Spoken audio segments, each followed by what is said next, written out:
যার সুপারিশ ছাড়া কোনো মানুষ জান্নাতে যাবে না, যার সুপারিশ ছাড়া কোনো মানুষ আল্লাহ তাআলা অনাকাঙ্ক্ষিত জাহান্নামে যাওয়ার সুযোগ পাবে না। যদিও মুহাম্মদ রাসূলুল্লাহ জাহান্নামের জন্য কোনো মানুষকে সুপারিশ করবেন না। সেই অনুষ্ঠানে আল্লাহ তাআলা মুসিবত আমি মুহাম্মদ রাসূলুল্লাহকে দুনিয়াতে পাঠিয়েছি কেবলমাত্র শুধুমাত্র একমাত্র গোটা বিশ্ববাসীর জন্য দয়ার রহমত। আল্লাহু আকবার। ওয়া আরসালনাকা ইল্লা রাহমাতাল লিল আলামিন। গোটা বিশ্ববাসীর জন্য রহমতের আধার, গোটা বিশ্ববাসীর জন্য দয়ার আধার। গোটা বিশ্ববাসীকে যতক্ষণ পর্যন্ত জান্নাতের জন্য সুপারিশ করতে না পারবেন ততক্ষণ পর্যন্ত তিনি দারুণভাবে আফসোস করবেন।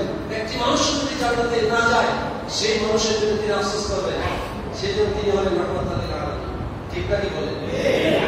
প্রিয় দিনী ভাইস, আমি আপনাদের সকলের খেদমতে খুব বিনয়ের সাথে আরজ করতে চাই, মুহাম্মদ সাল্লাল্লাহু আলাইহি ওয়াসাল্লাম একজন রাজনীতিবিদ, মুহাম্মদ সাল্লাল্লাহু আলাইহি ওয়াসাল্লাম একজন অর্থনীতিবিদ, মুহাম্মদ সাল্লাল্লাহু আলাইহি ওয়াসাল্লাম একজন সংস্কৃতিবিদ, মুহাম্মদ সাল্লাল্লাহু আলাইহি ওয়াসাল্লাম একজন সমাজবিদ, মুহাম্মদ সাল্লাল্লাহু আলাইহি ওয়াসাল্লাম গোটা বিশ্বের সবচেয়ে চমৎকার কণ্ঠস্বর, মুহাম্মদ রাসূলুল্লাহ সাল্লাল্লাহু আলাইহি ওয়াসাল্লাম গোটা পৃথিবীর মধ্যে সবচেয়ে শ্রেষ্ঠ মানুষ। ঠিক নয় কি? সেই মুহাম্মদ নিয়ে কথা হচ্ছে আছে।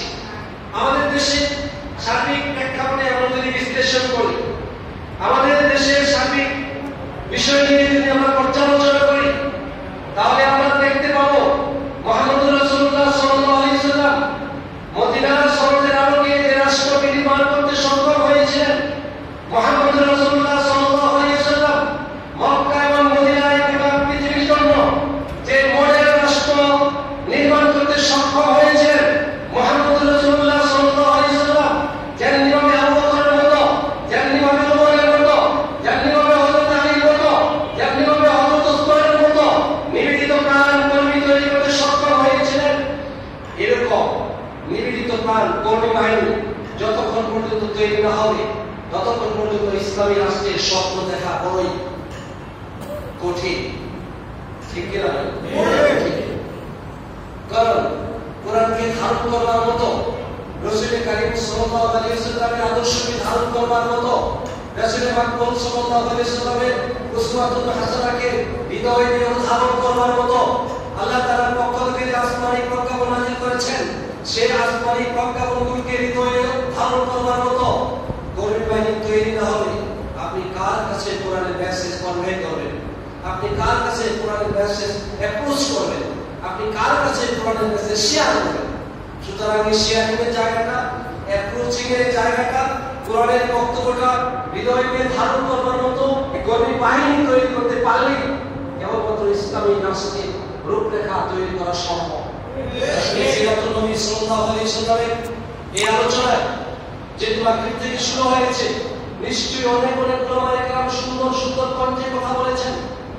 সেই কণ্ঠের সাথে আমি সুর মিলিয়ে পরিষ্কার করে বলছি, আজ থেকে 3000 বছর আগে বিশ্বনবী মুহাম্মদ সাল্লাল্লাহু আলাইহি ওয়াসাল্লাম ঐতিহাসিক বিদায় হতে ভাষণ দেওয়ার সময় তিনি সুন্দর কণ্ঠে এবং নেত্রহীন কণ্ঠে ঘোষণা করেছিলেন, তারা তুফিক মুআমরাই, ও দুনিয়ার মানুষ খুব পরিষ্কার করে কান পেতে শুনে রাখো, আমি তোমাদের কাছে দুটি শ্রেষ্ঠ সম্পদ রেখে গেলাম। আল্লাহু আকবার। আমি তোমাদের কাছে দুটি শ্রেষ্ঠ সম্পদ ছেড়ে দিলাম তোমাদের হাতে, তারা তুফিক মুআমরাই লান তাদিল্লু মা তামাসসাকতুম বিহিমা।